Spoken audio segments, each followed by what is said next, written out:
Alors, oui, j'ai été rédactrice de la Revue des vieilles maisons françaises, ça date un peu, mais pendant 10 ans. C'est là que j'ai découvert les joies du patrimoine. Donc, je suis conservatrice dans l'âme, pas sur une carte de visite. Je ne suis pas spécialiste de rien, mais je suis plutôt curieuse de tout. Et c'est ce qui m'a amenée à m'intéresser au sujet du jour. Donc, ce que je vous propose, ce n'est pas vraiment une conférence, ce serait prétentieux, même s'il s'agit d'un cycle de conférences, et je joue le jeu. C'est plutôt un divertissement, pour prendre un mot plutôt versaillais, mais j'ai envie d'utiliser le mot excursion, puisque c'est du tourisme. L'excursion, c'est un déplacement qui s'étale, qui dure une journée. Donc, je vous rassure, nous ne dormirons pas dans cet auditorium, même s'il est confortable. Et donc, une excursion, c'est courir en dehors pour aller quelque part ailleurs de là où on habite. Donc, merci d'avoir été aussi nombreux à courir en dehors de chez vous, à vous évader quelques heures. Donc, je suis désormais complice de votre évasion et nous allons faire en sorte que cette évasion soit réussie. Alors, voilà, il faut que je prenne... Alors, le programme de notre excursion à Versailles, c'est une excursion livresque. Nous allons nous promener à travers les guides touristiques qui ont parlé de Versailles. Versailles le château, Versailles les Trianon, Versailles le jardin, mais aussi la ville. Alors, le guide touristique, si on prenait un dictionnaire actuel, un Larousse, un Robert, c'est l'ouvrage qui est destiné aux touristes pour les guider dans la visite d'un lieu, pour les aider par des informations générales et pratiques à découvrir un lieu en le décrivant et en donnant les ressources que l'on peut y trouver. Alors, je voudrais faire un... Donc, j'ai choisi, là, en introduction, l'un des, à mon avis, plus belles monographies touristiques sur Versailles, qui est un guide vert des années 50. Mais nous y reviendrons. Alors, c'est l'occasion de se mettre un petit glossaire de côté parce que je vais citer un certain nombre de termes du domaine du tourisme utilisés par les professionnels du tourisme et qui sont des mots que nous connaissons tous mais que nous utilisons dans un langage courant. Alors, le tourisme, pour partir du premier mot, forcément c'est un mot valise, si je puis dire. Il est entré dans la langue française en 1841. À l'échelle des aires géologiques, c'est extrêmement récent. Et il vient de l'anglais « tourisme » sans « e », un mot qui existait en Angleterre en 1811. On dit souvent que c'est grâce à Stendhal qui a écrit « Mémoire d'un touriste » en 1838 que le mot est devenu tendance, pour prendre un anachronisme. En tout cas, ce tourisme sans E en Angleterre, avec un E en France, est dérivé d'un mot qui lui aussi est aussi bien anglais que français, qui est le mot tour. Faire un petit tour en ville ou faire le tour du monde, c'est l'ancêtre du tourisme. Et si on y rajoute une tasse de thé, splash of milk, ça fait le tour. Voilà. Donc c'est le genre de mots très amusants qui ont traversé la Manche dans les deux sens. Alors ça, c'est le langage plus courant. Je ne résiste pas à vous dire, la première fois que le mot touriste apparaît dans un dictionnaire en étant né en 1841, il est encore tout jeune quand Littré s'en empare. J'ai un faible pour Émile Littré, c'est pas qu'il soit tellement sexy, mais je trouve qu'il a une façon d'expliquer les mots de la langue qui est toujours savoureuse. Donc je lui laisse la parole. Se dit des voyageurs qui ne parcourent des pays étrangers que par curiosité et désœuvrement, qui font une espèce de tournée dans des pays habituellement visités par leurs compatriotes. Se dit surtout des voyageurs anglais en France, en Suisse et en Italie. On est très loin de tous les quarts de Japonais qui vont de nouveau se stationner devant la cour. Voilà. Alors, on va reprendre toujours notre mot touriste et tourisme, cette fois-ci dans le langage actuel. Donc, pour une fois, j'ai pris le Robert. C'est le fait, aujourd'hui, si on l'utilise, c'est le fait de voyager et de parcourir pour son plaisir un lieu autre que celui dans lequel on vit habituellement. Voilà, c'est essentiellement ça. Mais les professionnels du tourisme, eux, ont une définition très officielle, très codifiée, qui existe évidemment dans toutes les langues. Et c'est l'Organisation mondiale du tourisme qui génère ces définitions. L'Organisation mondiale du tourisme, c'est une organisation qui est basée à Madrid et qui fédère plus de 150 pays et qui veille à une bonne éthique générale du tourisme. Donc pour eux, le tourisme comprend les activités déployées par les personnes au cours de leur voyage et de leur séjour. On verra la différence. Dans des lieux situés en dehors de leur environnement habituel, mais pour une période consécutive qui ne dépasse pas une année. Au bout d'une année, on devient résident. À des fins de loisirs, donc d'agrément, pour affaires et pour tout autre motif qui n'est pas lié à l'exercice d'une activité rémunérée. Vous voyez, c'est extrêmement précis entre la durée et puis on va voir voyage et séjour. Et donc, le touriste, pour les professionnels du tourisme, c'est toute personne qui se déplace et reste au moins une nuit en dehors de son domicile habituel. Donc, si nous ne dormons pas à l'auditorium et que vous rentrez chez vous ce soir, vous n'êtes pas des touristes. Voilà. Alors, le mot séjour, parce que séjour et voyage, on sait les utiliser, mais les professionnels du tourisme, et notamment quand ils parlent ensuite de statistiques, les utilisent avec une définition très précise. Le séjour, il se compte en nuitées. C'est l'unité de mesure des statistiques du tourisme.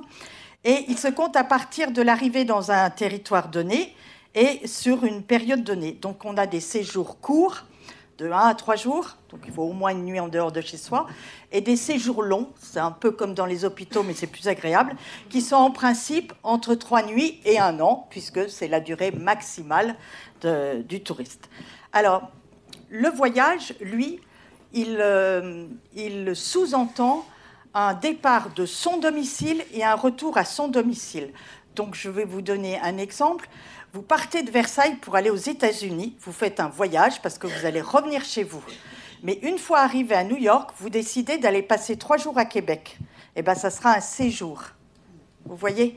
Donc, voilà. C'est parce qu'après, dans les guides que l'on va piocher, ouvrir, voilà, on verra ces mots qui sont réellement utilisés depuis des siècles avec ces acceptions professionnelles. Et donc, l'excursion, c'est le déplacement d'une journée qui fait qu'on rentre chez soi le soir même. Voilà. Alors évidemment, le tourisme a une motivation. On ne se déplace pas uniquement par désœuvrement et par curiosité pure. La motivation la plus ancienne, il ne faut pas l'oublier, c'est le pèlerinage. Ça a été la motivation la plus ancienne dans les voyages. Alors, évidemment, à Versailles, ce qui domine, c'est le tourisme culturel, parce que le Grand Canal ne suffit pas à parler de tourisme fluvial, et donc c'est le tourisme culturel. Et alors là, plus difficile à définir. Il n'y a rien dans la Robert, il n'y a rien dans la Rousse. Le tourisme, vous l'avez vu, il est vraiment défini, c'est une nomenclature, il y a des normes, il y a des statistiques. La culture, vous le savez autant que moi, on peut y mettre beaucoup de choses derrière. Donc, il se trouve que Claude Origet-Ducluseau est la première personne à avoir... elle a fait un que sais-je sur le tourisme culturel dans les années 80. Et depuis, c'est elle qui détient cette définition que j'aime bien. Le tourisme est un déplacement d'au moins une nuitée, donc elle reprend au monde du tourisme son vocabulaire, dont la motivation principale est d'élargir ses horizons, ce que vous faites aussi peut-être en venant ici, de rechercher des connaissances et des émotions au travers de la découverte d'un patrimoine et de son territoire.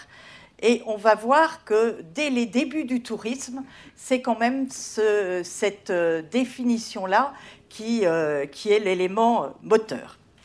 Donc voilà pour la petite introduction, pour avoir notre petit glossaire en poche et mieux appréhender, mieux apprécier l'épaisseur du sens des mots que l'on va retrouver. Alors j'ai un plan stupide, c'est-à-dire qu'il est chronologique, à partir du moment où il y a quelque chose à voir à Versailles et jusqu'à nos jours.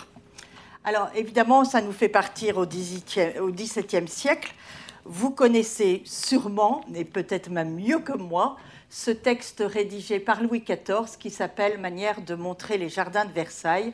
J'ai choisi une édition parue à la Réunion des musées nationaux. Il a existé 6 versions de ce texte entre 1685 et 1705, car Louis XIV l'a corrigé, remanié, en fonction de l'évolution et de l'aménagement des jardins. Oui, je vois que tout le monde hoche la tête, vous êtes de mon avis. Donc cet itinéraire, il représente actuellement 8 km et il se fait en 25 étapes. Il y a un sens de visite, donc on peut considérer que c'est un guide si on se réfère à ma petite définition du guide touristique. Mais est-ce un guide de tourisme? Alors évidemment, dans la langue de Molière, le mot tourisme, né en 1811 de l'autre côté de la Manche, n'existait pas. Alors, ma réponse, ce n'est pas tout à fait la mienne. Il se trouve que j'ai eu la chance d'avoir Jean-Pierre Collinet comme professeur, éminent spécialiste de La Fontaine. C'est lui qui a édité La Fontaine dans la Pléiade. Et sans avoir été étudiante à Versailles, il nous avait emmenés lire ce texte in situ à quelques jeunes doctorants. À l'époque, ça remonte au siècle dernier. Voilà. Alors, pour lui, et je partage son opinion, donc je vous la livre, mais voilà, ce n'est pas moi qui l'ai mise au point.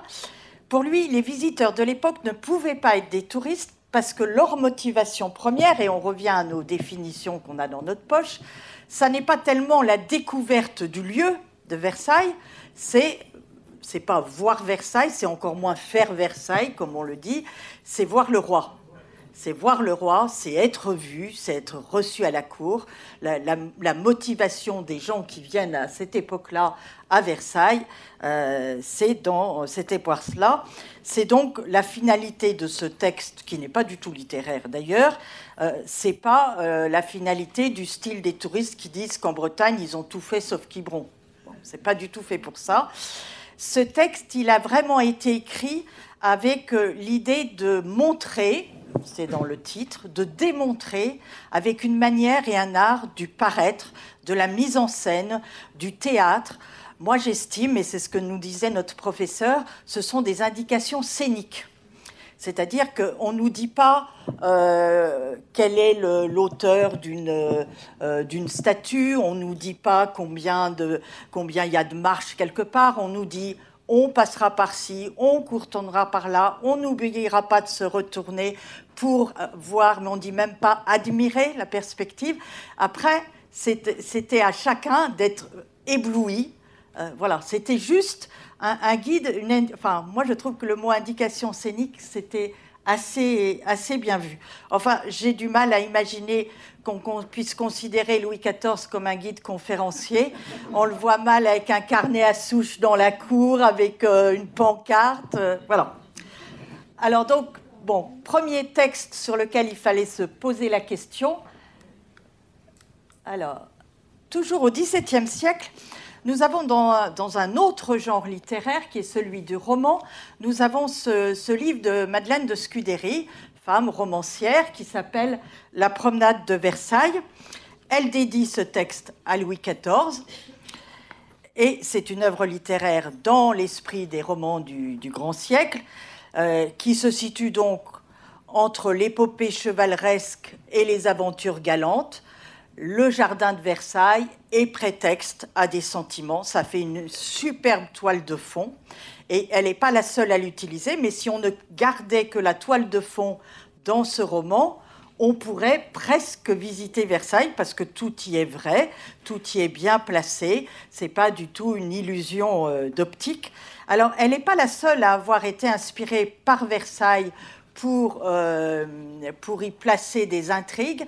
Vous avez d'autres romanciers qui sont tombés dans l'oubli. Alors vous êtes peut-être les seuls à les lire encore, je ne sais pas, je vous considère tous comme des grands spécialistes de Versailles. Vous avez Desmarets de Saint-Sorlin, vous avez la Calprenède, qui ont écrit des romans qui sont complètement tombés dans l'oubli. Encore Madeleine de Scudéry, le Mercure de France a eu la bonne idée de le rééditer, mais maintenant il est quasiment introuvable. Bref, ces romans ont vieilli, mais le fond le fond, au sens du fond d'écran, est réel. Et Vaux-le-Vicomte a servi tout autant que Versailles.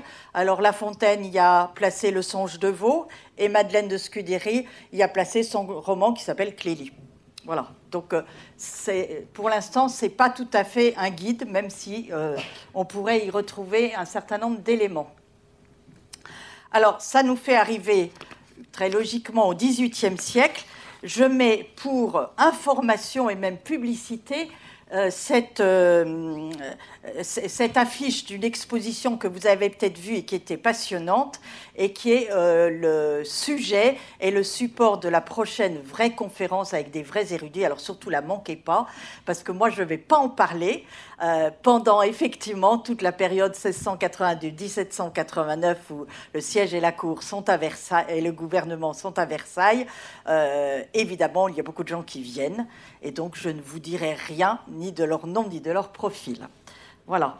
Alors, pour nous, ce que je peux quand même me permettre au XVIIIe siècle de dire qu'en termes de guide touristique, mais vous allez voir qu'on n'y est pas encore tout à fait, on a soit des almanachs, et Versailles a sa série, c'est l'image de gauche, soit un autre genre littéraire qui n'est ni le théâtre ni le roman, qui sont les voyages, les récits de voyages. Souvent des voyages pittoresques, vous savez, pittoresques de l'italien qui donnent envie d'être peint. Et donc ces récits de voyage, ils sont souvent à la première personne, ils ont parfois la forme d'un journal de bord, ils rassemblent des impressions, des émotions, on retrouve notre émotion suscitée par le tourisme culturel, et au fond, on peut s'en servir pour soi-même aller aux mêmes endroits par curiosité et désœuvrement. Voilà, mais ce ne sont pas des indications forcément pratiques, puisqu'elles sont en général très personnelles.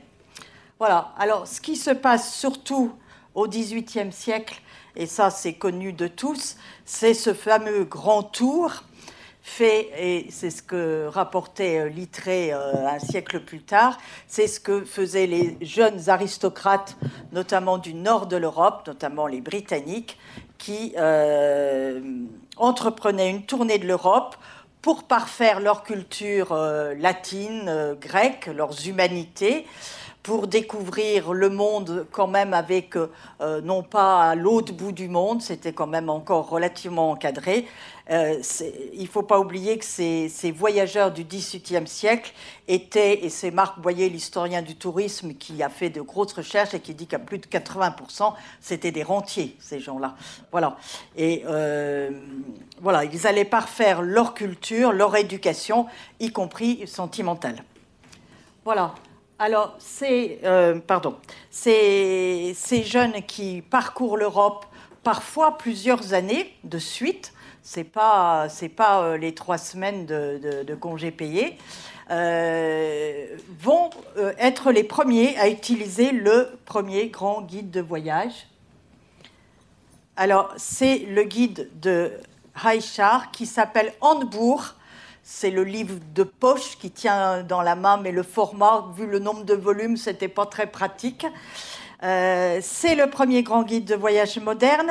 Il est rédigé par un Allemand, Heinrich August Ottokar Reichard, qui était un diplomate au service du duc de Saxe-Gotha. Donc il avait l'habitude non seulement de voyager, mais d'être accueilli, d'être bien accueilli et donc d'avoir la possibilité de découvrir les incontournables et les beautés même cachées des endroits où il est passé. Alors, l'édition originale en allemand, elle date de 1784. La première édition française date de 1793. Vous imaginez bien, à Versailles, en 1793, il n'y avait plus personne. Je pense que ça devait être particulièrement triste et abandonné, et on n'était pas en train de gérer les coupe-fils. Voilà. Alors, ce livre s'appelle Guide des voyageurs en Europe. Il a existé en 3 volumes. Donc, vous voyez, ce n'était pas tout à fait le guide de poche. Il y a eu énormément de rééditions, parce que là, c'est vraiment un guide où notre diplomate raconte ce qu'il a vu pour encourager les gens à apprécier ce qu'il a eu la chance de voir en étant diplomate. Et donc, ça ouvre des portes. Là aussi, c'est vraiment un guide pour aider en donnant des informations. Alors, je vous ai mis à l'écran une édition de 1818, donc vous voyez, beaucoup plus tardive, puisque nous sommes sous la Restauration. Dans le second volume, on a la France, la Suisse et l'Italie. C'est une trilogie qui marchera assez longtemps. On est souvent dans ce groupe, dans ce tiercé. Et donc en France, 12 villes ont été retenues dans ce guide. Alors je vous les donne, elles sont par ordre alphabétique, ce qui nous fait terminer glorieusement par Versailles. Il y a Aix, Avignon, Bordeaux, Brest, Lyon, Marseille, Montpellier, Nancy, Paris bien sûr, Strasbourg, Toulon et Versailles. Donc Versailles est déjà évoqué dans les environs de Paris. Il y a déjà un premier texte. Et puis, il bénéficie d'un chapitre à part. Alors, je vais vous lire un extrait qui n'est pas à l'écran, mais dans la partie environs de Paris, on donne déjà envie d'aller voir le chapitre sur Versailles. Alors, dans Paris et ses environs, donc j'ai bien recopié le texte, 2 points, ouvrez les guillemets, je cite, « Notre première course sera à Versailles. Il n'y a certainement pas de voyageur qui ne la fasse. Celui qui est bon piéton préféra peut-être d'y aller à pied. Chose cependant qui, pour la plupart des curieux, a ses inconvénients, puisqu'à Versailles même, on trouve assez d'occasions de mettre ses pieds en mouvement. Et si l'on y arrive fatigué, on ne voit communément les curiosités qu'à demi et sans éprouver le même plaisir. Il est donc plus à propos de faire cette excursion, le mot du jour, ou à cheval ou en voiture. Et s'ensuit les recommandations pratiques pour louer une voiture ou au contraire réserver un cabriolet, et il nous dit préférez plutôt un cabriolet de 4 à 8 personnes, vous avez plus de chances de vous trouver avec des gens agréables. Voilà. Alors dans le chapitre consacré à Versailles, dont vous avez un extrait, mais il faut des lorgnons extraordinaires pour le lire de loin, il est indiqué, je vous donne un peu les pépites, le célèbre château est très dégradé, nous sommes en 1818, mais va être rétabli, donc Louis-Philippe n'a pas encore réalisé les travaux que nous connaissons. Plusieurs tableaux et statues ont été corrigés, c'est-à-dire mutilés. On avait métamorphosé, par exemple, en Louis XV en Mars français. Nous n'entrerons pas dans le détail de ces vastes jardins qui ont coûté plus de 200 millions. Lors des événements du 10 août, on a enlevé presque tout ce qui se trouvait de plomb dans ces jardins pour le métamorphoser en boulets et en balles. Plus loin, l'oranger appelé le Grand Bourbon existe encore et est âgé d'environ 300 ans. Plus loin encore, le Petit Trianon était devenu le séjour d'un traiteur. Le charmant hameau de la Reine tombait en ruine, mais tout a été rétabli. Et ça là se termine par un avis. La visite du château et de la ville peut bien coûter 12 livres. Aussi vaut-il mieux se cotiser avec d'autres étrangers, car partout, il faut distribuer des pourboires. Donc, vous voyez, c'est vraiment c'est un guide touristique, parce je ne vous ai pas raconté la Galerie des Glaces avec ses toits et ses croisées, enfin, avec un vocabulaire qui date un petit peu, mais tout le reste y est, mais on a effectivement des indications sur comment y aller, combien ça va coûter. Alors, le 19e siècle, évidemment, ça va être le grand moment du tourisme. 1837, Louis-Philippe inaugure un musée à toutes les gloires de la France. Donc, Versailles entre dans une catégorie musée. 1839, c'est le train qui entre en gare de Versailles. Et bien sûr, ça favorise la découverte de ce musée, ça se suit. Et tous les 2 ans, il se passe quelque chose d'important pour le tourisme, puisqu'en 1841, le mot tourisme entre dans le dictionnaire, hein, le train entre en gare, le mot entre dans le dictionnaire, et 1841, c'est la naissance des guides Johann, donc une grande collection de guides de tourisme qui a été rachetée par Hachette. Alors, on va passer un petit peu de temps sur cette période-là parce que c'est un petit peu un nœud dans notre histoire. Les livres se vendent d'abord en exclusivité dans les kiosques des premières gares. Hachette a eu la bonne idée. Alors, c'est une idée qu'il a empruntée aux Anglais. Vous voyez, on n'arrête pas de faire des allers-retours. C'est le libraire Smith, vous savez, la librairie anglaise Smith rue de Rivoli, ben, ce sont les mêmes, qui ont eu les premiers en Angleterre l'idée d'avoir le monopole des relais, des kiosques, des librairies en gare. Et les premières librairies en gare en 1853, les premières, ce sont les ancêtres des relais Hachette aujourd'hui, R-E-L-A-Y. Maintenant, il n'y a même plus Hachette, mais c'est toujours la même aventure. Voilà. Alors, pour ces bibliothèques... Alors, oui, Hachette est partie du principe que jusqu'à présent, on ne lisait pas dans les transports, puisque dans les diligences, les cabriolets, on était rudement secoués. Ce n'était pas du tout pratique de lire. Et puis, les déplacements en train sont encore relativement longs. Je n'ai pas réussi à savoir précisément combien de temps on mettait pour aller de Paris à Versailles à cette époque-là, peut-être dans la salle. Je vous poserai peut-être des questions à la fin. Voilà, peut-être quelqu'un le sait. Je sais qu'en diligence, il fallait compter 4 heures. Voilà, en tout cas, 4 heures en étant secoué, ce n'est pas l'idéal pour lire. Par contre, dans un train qui s'est avéré beaucoup plus stable dès le départ, on avait le temps de lire. Et donc, Hachette, non seulement parce qu'il a le bras long, réussit à mettre les banques de son côté, réussit à en faire une économie, il achète, il installe ses kiosques. Alors, le premier a été installé à la gare du Nord, à Paris. Mais très vite, 1853, il y a une quarantaine de kiosques. Et à la fin du siècle, il y en avait déjà plus de 1000 en France. Voilà. Et Louis Hachette a l'idée de créer une collection, une bibliothèque, donc pour aller dans la librairie, spécifique pour les chemins de fer. C'est ce qu'on a appelé la bibliothèque des chemins de fer. Ça n'a duré que de 1853 à 1857, mais ça a été l'amorce d'une suite. Et donc, en partant à la fois du principe que le voyageur, il est pressé, parce qu'il a un horaire de train, et pour lui faciliter les choses, on a adopté des codes couleurs. Alors, sauf que c'est assez perturbant parce qu'Hachette, il s'en mêle un peu les pinceaux dans les couleurs au fur et à mesure. Mais au départ, une couleur correspondait vraiment à quelque chose. Le jaune, c'était la littérature étrangère, etc. Et le rose, c'était la littérature pour les enfants, d'où la bibliothèque rose. Ça vient de cette période-là. Voilà. Mais le bleu, c'était pas le tourisme. Donc voilà, je ne peux pas vous dire ça d'avance. Voilà pour le démarrage des... Alors, 1859 se crée à Versailles, et ça vous avez dû déjà l'entendre, la Société des Fêtes Versaillaises. C'est une association subventionnée par la ville de Versailles, dont le but est, et c'est dans l'article 1 des statuts, organiser chaque année des fêtes et augmenter ainsi le commerce de la ville en y attirant des étrangers. Donc c'est là qu'on retrouve nos touristes, parce que ces étrangers, ils vont forcément dormir une nuit en dehors de chez eux, donc ils ne seront pas de simples visiteurs, ils ne seront pas des excursionnistes, ils seront bien comptés dans les touristes. Donc la première fête de nuit a lieu en 1862, c'était dans le cadre du bassin de Neptune. Voilà.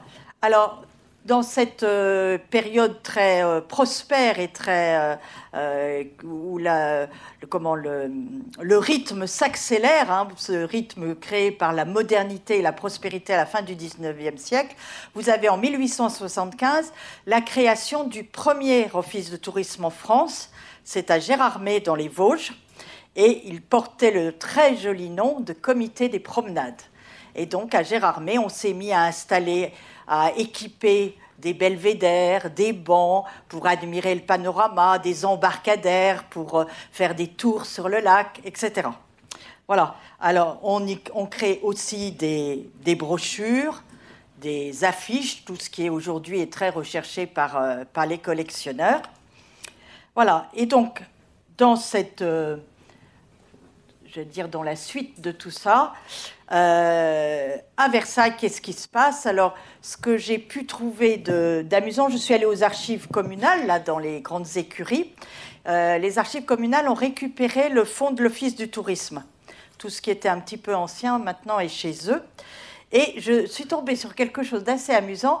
Au moment de l'exposition universelle à Paris, en 1900, les Versaillais ont voulu profiter et tirer leur épingle du jeu. Alors, l'exposition de 1900, que vous connaissez bien, elle a duré quasiment toute l'année, d'avril à novembre. Il y a eu 50 millions de visiteurs dans Paris, de tous les pays du monde. Et donc, Versailles voulait bien en attirer quelques-uns. Et je vais donc vous lire un extrait de cette brochure dont le titre est très éloquent, « Venez à Versailles ». Voilà, vous êtes à Paris, mais venez à Versailles. C'est presque une supplication. Donc je vous lis la préface. « Chers inconnus », évidemment, ces 50 millions de visiteurs qui pouvaient arriver du Tonkin sont des inconnus pour les Versaillais. « Chers inconnus, des mal intentionnés, des jaloux, ont essayé de nuire à la bonne renommée de Versailles en dirigeant contre ses hôteliers et ses restaurateurs toutes sortes de perfides et calomnieuses insinuations. La merveilleuse exposition de 1900, qui attire en ce moment à Paris l'univers entier, nous fournit l'occasion de démontrer la fausseté de ces propos et nous nous empressons de la saisir. » Je pense, ça c'est mon commentaire, qu'il y avait, comme on dit aujourd'hui, un déficit d'image. Voilà. Vous tous, étrangers, qui avez fait de longs voyages pour admirer Paris, visiteurs qui venez de nos belles provinces, nous vous invitons à profiter de votre séjour, confère notre glossaire, pour venir à Versailles, où l'accueil le plus hospitalier vous est réservé, nous vous en donnons l'assurance formelle.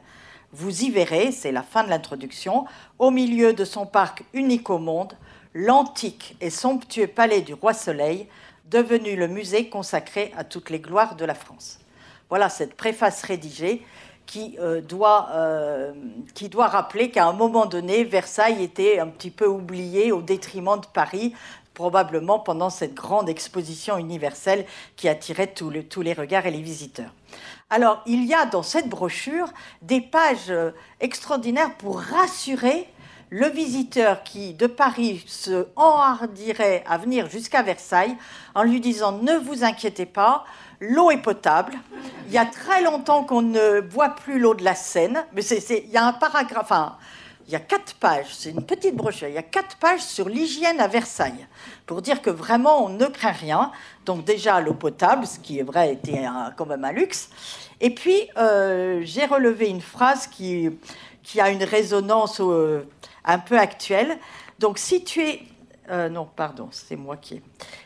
sur un plateau élevé, entouré de collines boisées, possédant de vastes boulevards plantés de doubles rangées d'arbres et percés de rues largement ouvertes, la ville de Versailles a toujours joui d'une sorte d'immunité pendant les épidémies les plus meurtrières.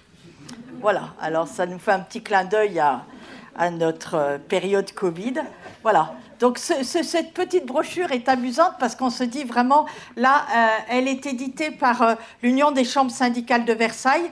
Donc on imagine que les hôteliers, les restaurateurs, les garagistes, les commerçants ont dû se mobiliser en disant c'est pas possible avec tout ce monde qui vient à Paris, il faut qu'on arrive à les faire venir jusqu'à Versailles.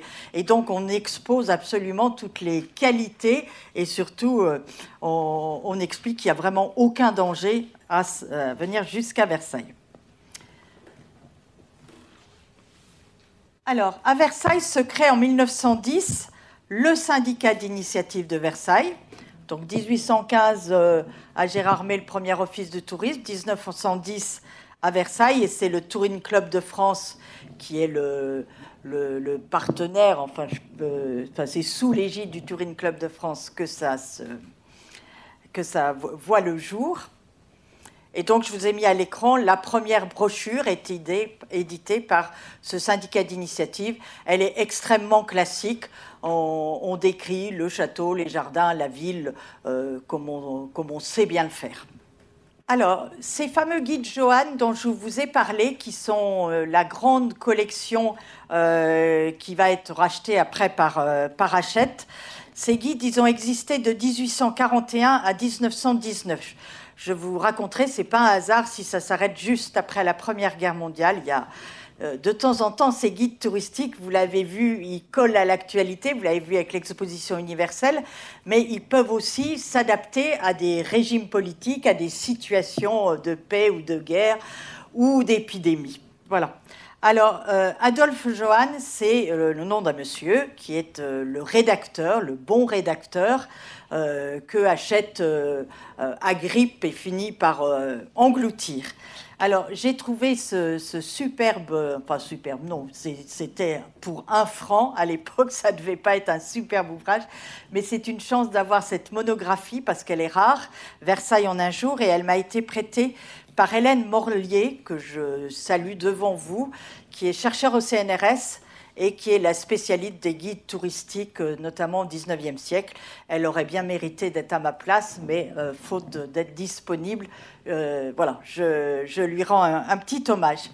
Donc c'est un très bel ouvrage, au sens où il est à la fois très bien rédigé, il est complet, il est illustré, certes par des photographies noir et blanc qui ont perdu de leur clarté, si je puis dire. Ça fait très très noir. Aujourd'hui, on fait mieux, mais voilà. Alors, voilà comment ça se présente. Donc, effectivement, la salle du jeu de paume est très noire, mais c'était déjà un bel ouvrage. Donc, je vais vous en lire quelques extraits, ce qui m'a un petit peu amusé, parce qu'au fond, on est plutôt là pour s'amuser. La ville de Versailles compte un certain nombre de monuments intéressants, soit par leur architecture, soit par leurs souvenirs historiques. J'ai pris exprès la ville pour que de temps en temps, on n'y ait pas que le château. Donc s'ensuit un itinéraire qui part du château et qui va jusqu'à la gare Rive Droite. Et au long de cet itinéraire, j'ai noté quelques petites phrases. Donc par exemple, le potager du roi, c'est aujourd'hui l'école d'horticulture. Il est ouvert tous les jours de 8h à 11h et de 1h à 5h. On signe en entrant chez le concierge. Vente de fruits et fleurs à prix avantageux. Voilà, petite mention du potager du roi. On passe devant le nouvel hôtel de ville, en pierre et briques, de pseudo-style Louis XIII, élevé en 1898-1900 par Legrand. Donc c'était nouveau. La rue Saint-Pierre est bordée par la préfecture construite sous le Second Empire et sans intérêt. Voilà. La chapelle du lycée Hoche se visite en s'adressant au concierge avec un pourboire. Voilà. La façade de l'église Notre-Dame est lourde. Voilà. Et à l'angle du boulevard de la Reine se trouve, je cite, une jolie caisse d'épargne moderne en style Louis XIV. Voilà. C'est un très beau, peut-être le plus beau des guides touristiques que j'ai à vous montrer, parce qu'il ne concerne que Versailles. Et vous le verrez, plus ça va, plus Versailles est englouti dans les environs de Paris, l'Île-de-France. Voilà. Donc là, c'est une heure de gloire. Ah, il se trouve que ces clichés de Gruyère ont été reproduits en tirage spécifique, en tirage photographique. Et il y a des collectionneurs de ces photos de Gruyère. Celle-là vous donne peut-être pas très envie. Ça rend pas forcément bien chez soi en 4x7. Mais voilà. Voilà, le nouvel hôtel de ville aussi est très noir. Voilà, donc c'est dans ces pages-là que j'ai pioché les pépites que je voulais partager avec vous. Alors. Nous en arrivons au fameux guide bleu que vous connaissez forcément, cette percaline bleue de Prusse. Alors je vous ai dit que la fin des guides Johan, c'était 1919, et le début des guides bleus, toujours chez Hachette, c'est aussi 1919, et c'est le 4 juillet. Le 4 juillet, c'est l'anniversaire de l'indépendance américaine. Et visiblement, ce n'est pas un hasard si à ce moment-là se créent les Blue Guides, toujours nos homologues anglais, et les guides bleus en France. Il y a peut-être un petit coup de chapeau aux Alliés. Voilà. C'est Hélène Morlier qui m'a soufflé cette analyse. Alors, ces guides bleus qui vont avoir une vraie longévité, puisqu'il en existe encore, qui sont toujours bleus, ce sont des guides qui sont souvent illustrés. C'est le cas de celui de gauche. Il est en gris. Je vous ai dit Hachette et les couleurs, c'est un vaste mélange. Il est en gris parce qu'il est en français et illustré. C'est un peu complexe. Voilà. Il y a des couleurs par langue. Il y a toujours des itinéraires. Donc on est bien là dans le guide qui vous montre le chemin à suivre. Et les auteurs, les guides bleus sont signés par des auteurs, des universitaires et aujourd'hui encore des conservateurs, des spécialistes. C'est pas du tout écrit par des étudiants sous-payés. Et il y a beaucoup d'exposés pour comprendre l'identité d'un territoire, la langue, un type de patrimoine rural, un type de mobilier, un type d'habit local, avec beaucoup d'encadrés thématiques qui font comprendre la société. Alors, dans ces guides bleus qui paraissent à partir de 1919, je vous en ai choisi un où, quand on fait Paris en 8 jours, on retrouve le Versailles en un jour du guide Johan. Paris en 8 jours, il y a une journée pour Versailles. Là, vraiment, l'excursion. C'est pour ça que ma petite causerie, c'est une excursion. Voilà, il y a des index, enfin, c'est vraiment des guides très, non seulement agréables, mais utiles et pratiques. Et je vous en ai mis un où Versailles est signalé. L'enjeu pour Versailles, c'est de figurer sur la couverture. C'est toujours un enjeu actuel, parce qu'à être dissous dans ces environs de Paris qui sont fluctuants, flottants et flous, il y a un moment donné, il y aura écrit que Disneyland. Donc il faut arriver à exister dès la couverture pour savoir que c'est bien dans le guide autour de Paris ou Paris en X temps qu'on trouvera ce qui concerne Versailles. Alors, comme ces guides Hachette ont une vraie longévité, je vous ai mis des guides une décennie plus tard, dans les années 30. Voilà, ça permet de voir que Paris, Versailles, Saint-Germain, Saint-Denis, Chantilly, Fontainebleau, avant Disneyland, bien sûr. Voilà. Oui. Oui, mais aujourd'hui, c'est un vrai concurrent. Voilà. Alors, 1930, c'est une date pour le tourisme à Versailles. Versailles devient une station touristique. Alors, Gérard May l'était depuis beaucoup plus longtemps, mais voilà, Versailles devient une station touristique. Alors, ça génère une taxe de tourisme, qu'on paye aussi toujours dans beaucoup d'endroits aujourd'hui. Et du coup, il faut des guides papier. Quand on est une station de tourisme, il faut des guides touristiques. Et donc, cette fois-ci, on va entrer dans une période où ce n'est plus Hachette qui a le monopole des guides de tourisme à Versailles, ce qui était le cas à peu près, parce que Johan et Hachette, de toute façon, c'est la même maison. Hein. Quelle que soit la couleur, c'était quand même la même maison d'édition. Et donc, pour répondre à une demande croissante, parce que voilà, on attire vraiment les touristes, j'ai pris 2 exemples. Alors, j'ai pris donc, ce sont des éditeurs moins importants qui n'ont pas perduré. Hein. Certains sont parisiens, d'autres, je ne suis pas sûre qu'il y ait de vrais Versaillais dans ces éditeurs, mais pourquoi pas. Alors, en tout cas, voilà un guide pour bien visiter Versailles. Il y a quand même 132 pages. Voilà, c'est chez Julien Frères. Bon, c'est un éditeur qui n'a pas perduré. Et la préface est rédigée. Et donc, je ne résiste pas parce que je trouve que c'est savoureux. Donc, comment bien visiter Versailles? Je cite, « Il y a par exemple la manière de l'automobiliste pressé, celle de cette petite dame dernier cri qui ne voit dans le château que le taffetas d'un rideau dont elle ferait une robe merveilleuse. Il y a le bon provincial qui préfère s'en laisser compter par des guides, des personnes, etc. Versailles demande du temps, c'est à ce visiteur distingué et raffiné que ce guide s'adresse. » Et donc, il y a 132 pages. Et donc là, évidemment, il n'y a pas que le château, les Trianon et le jardin, il y a toute la ville et il est très intéressant. Alors, un autre exemple, oui, c'est ça. La maison d'édition Braun et compagnie, qui est une maison parisienne, elle a obtenu le privilège et même l'exclusivité de photographier les œuvres conservées dans le musée à toutes les gloires de la France. Ça a été la première fois qu'une maison d'édition a pu obtenir cette exclusivité. Et donc, elle a produit des guides illustrés avec des pleines pages noir et blanc, bien entendu. Donc, c'est plutôt une édition d'art. Mais c'est parce que Versailles, devenue station touristique, il faut pouvoir proposer aux touristes divers types de guides. Aujourd'hui, on n'achète pas forcément à la boutique du château le même guide. On peut acheter un beau livre de Noël, on peut acheter un guide plus complet sur les jardins. Donc là, il fallait une variété. C'est pour ça que plusieurs éditeurs s'y sont lancés. Donc là, c'est la place de l'image qui commence à croître. Et Dieu sait qu'aujourd'hui, elle est prépondérante.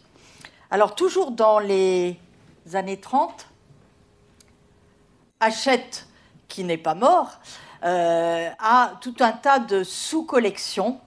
Et celle-là, les guides diamants, c'est pas la plus connue.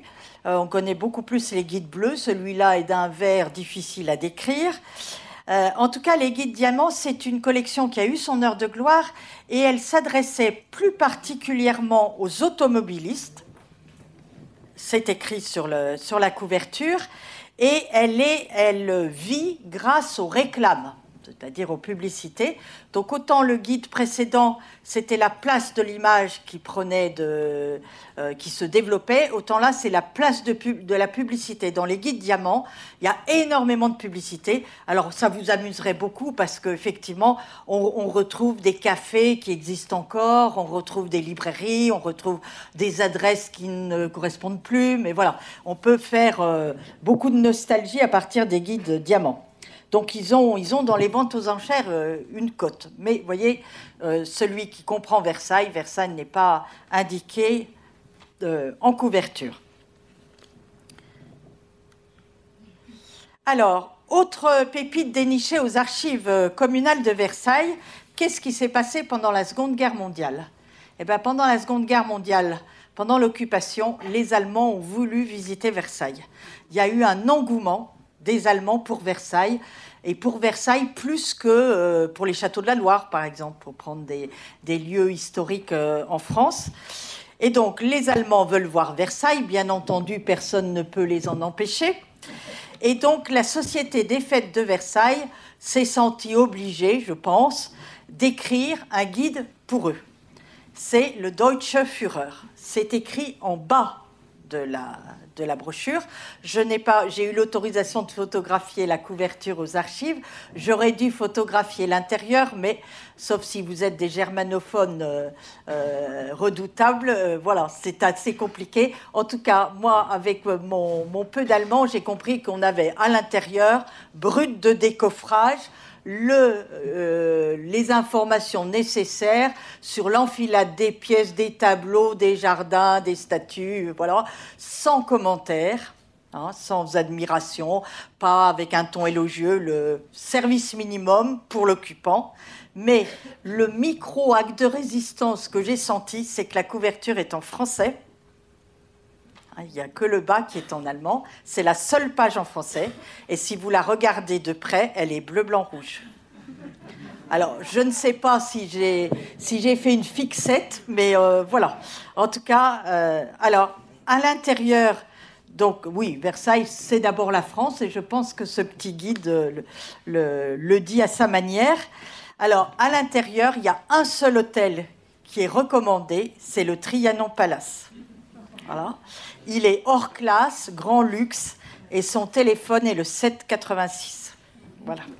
C'est la seule mention en dehors des descriptions obligatoires du musée, qui est quand même à la gloire de la France. Voilà. Alors, au lendemain de la guerre, on assiste à la fusion du syndicat d'initiative et de la Société des Fêtes versaillaises. Voilà, c'est au lendemain de la guerre, on se remet non pas en ordre de bataille, mais de paix. Alors, vous allez me dire, c'est curieux, elle n'a pas encore parlé des guides verts. Alors, j'ai attendu 1950, mais c'est pour mieux faire un travelling arrière. C'est le seul de cette excursion. Donc, les guides verts, là, pour le coup, ils ont toujours été verts. Donc là, au moins, en termes de couleur, il n'y a pas de problème. Ils ont été conçus pour les automobilistes par un fabricant de pneus. Donc là, on n'est pas dans le cadre d'une maison d'édition. Les guides verts sont anonymes. Il n'y a pas de signature des textes qui figurent à l'intérieur des guides verts, et ça depuis toujours. Alors, j'ai laissé dans ma loge, je suis venue avec le premier guide Michelin qui, lui, était rouge, le guide tout court, pas le guide vert, le guide Michelin. 1900, il y a eu un facsimilé réédité en l'an 2000, parce que c'était 1900. Il s'adresse aux chauffeurs. Si vous êtes sage, j'irai le chercher tout à l'heure. Voilà. Paru en 1900. Et alors là, il y a toutes les villes de France et il y a Versailles. Il y a 4 lignes. Donc, je vous les lis parce que vous allez voir que là, c'est uniquement pour les chauffeurs. Alors, déjà, il y a plein de pages sur les chambres à air, les valves et tout ça. Voilà. Bon, ça, je vous en fais grâce. En tout cas, à la petite notice concernant Versailles, on lit « Decourt, 57 avenue de Saint-Cloud. C'est un mécanicien indiqué par le Touring Club de France comme étant outillé pour exécuter toute réparation, spécialement les voitures Panhard. Et il dispose d'une remise pour 6 automobiles. » Voilà. Il y a en 1900, à Versailles, 7 dépôts d'essence. Je rajoute rien, il n'y a pas plus que ce que je dis. Et il y a un hôtel recommandé, ce n'est pas le Trianon Palace pour les Allemands, c'est l'hôtel des Réservoirs, 3 étoiles, Michelin, très vite des étoiles, recommandé par l'Automobile Club de France. Et si on veut aller à l'hôtel des Réservoirs, il faut compter dépenser par jour entre 10 et 13 francs, 20 compris. Nous sommes en France. Voilà. Et il n'y a rien, ni sur le château, ni sur les jardins, ni sur la ville. C'est uniquement pour arriver sans panne et sans crevaison, avenue de Saint-Cloud. Voilà, donc je reprends mon propos sur les guides verts en général. Donc comme ce ne sont pas des maisons d'édition, mais une entreprise, ça n'est pas la seule à avoir publié des guides touristiques. Il y a eu, et vous avez peut-être le souvenir de BP, hein, les stations d'essence, hein, la Société Générale des Huiles de Pétrole, hein, dans les premières pompes à essence des années 20. Alors, les années 20, je n'étais pas née, mais il y a eu pendant très longtemps, dans les stations BP, on offrait des petits guides sur les régions dans lesquelles se trouvait la station essence. Voilà. Et donc, ça fait partie des guides de tourisme parce qu'il y avait un plan, il y avait les choses à voir, peut-être un hôtel, un garage, enfin, quelques éléments comme on a défini le guide touristique au début. Il y a aussi les grands magasins qui, dans les années 50, ont offert à leurs clients des plans avec des indications touristiques. Et le Printemps, notamment, avait un guide papier qui s'appelait « Notre beau Paris et ses environs ». J'ai un père géographe, il en avait. Je n'ai pas retrouvé là pour aujourd'hui. Et Versailles y figure, offert par le Printemps.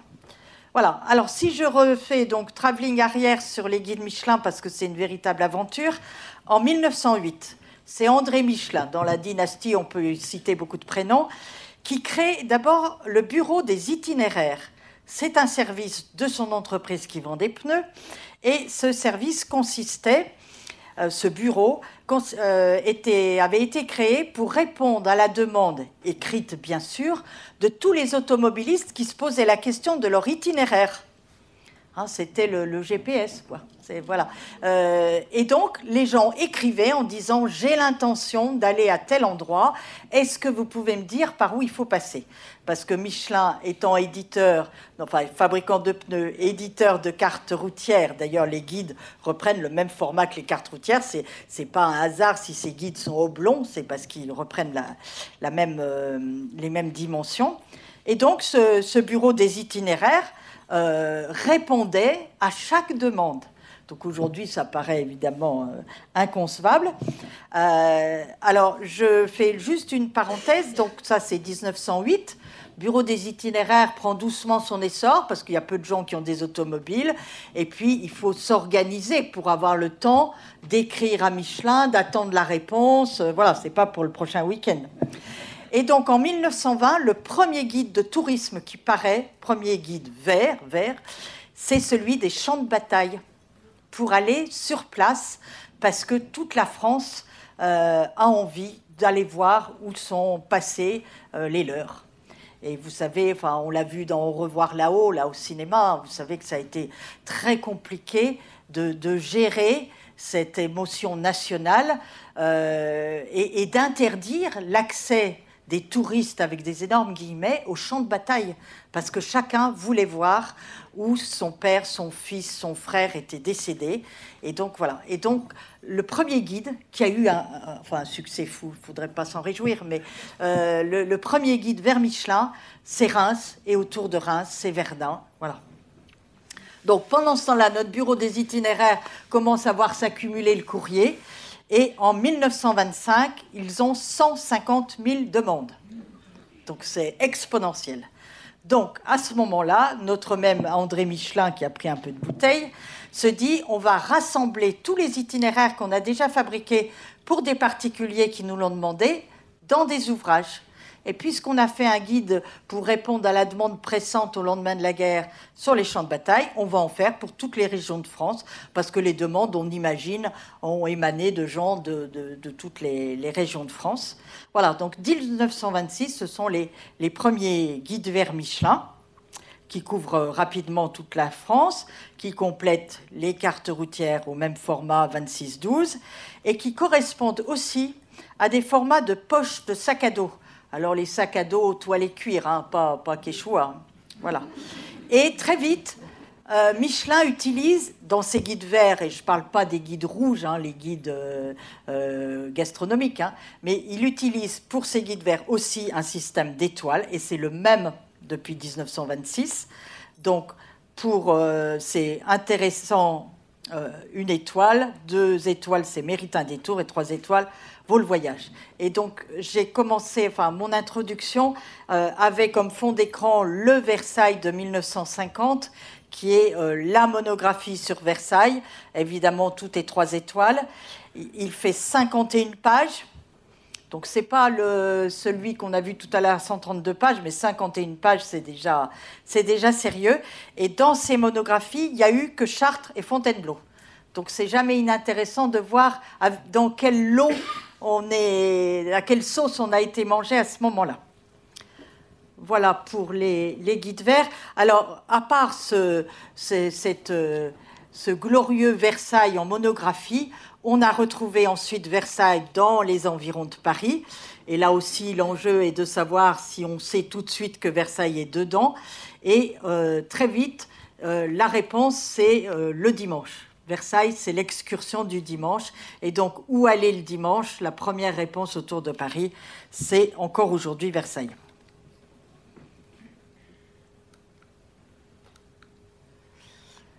Alors, l'office de tourisme que vous connaissez aujourd'hui, il existe réellement avec cette expression-là depuis 1982.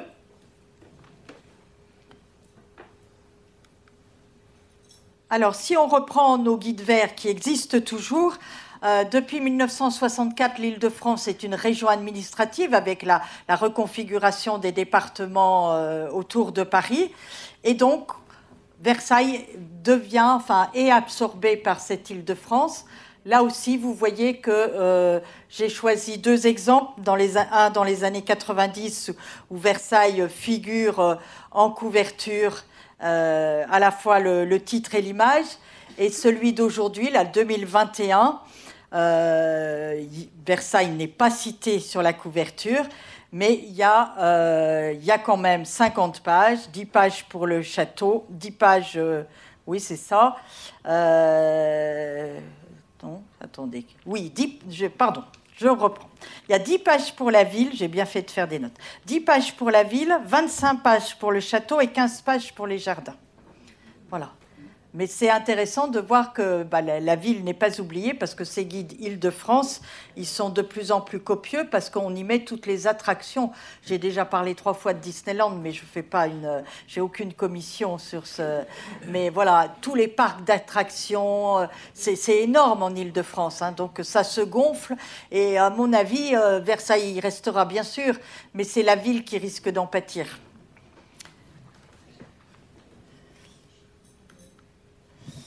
Alors, on en arrive à des choses plus récentes. Le guide du routard, qui est toujours la maison Hachette, donc une maison d'édition. Alors, autant les guides bleus chez Hachette sont rédigés par des spécialistes, par des universitaires, par des gens qui savent écrire, les guides du routard sont écrits par des étudiants qui sont sous-payés. C'est un super job d'été, mais il faut savoir que celui qui a rédigé n'est pas forcément le spécialiste de la région qui est traitée. Donc ces guides touristiques, ils sont nés dans les années 70 sur le concept des guides américains pour les globetrotters, Fauché, Babacou, les gens passent, voilà. Donc c'est le guide des bons plans. Hein, c'est vraiment trouver moins cher, encore moins cher, etc. C'est un regard critique. Le routard s'autorise un œil critique sur les musées, sur est-ce que c'est poussiéreux, sur les paysages, sur l'architecture. C'est toujours intéressant. Enfin, moi qui, dans mon métier, fais beaucoup d'audits culturels, je prends toujours ce qu'en dit le routard parce que c'est toujours instructif.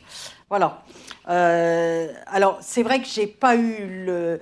Je serai dans les temps impartis, je crois, mais j'ai pas eu le temps, et ça aurait été intéressant d'analyser le ton utilisé dans ces différents guides.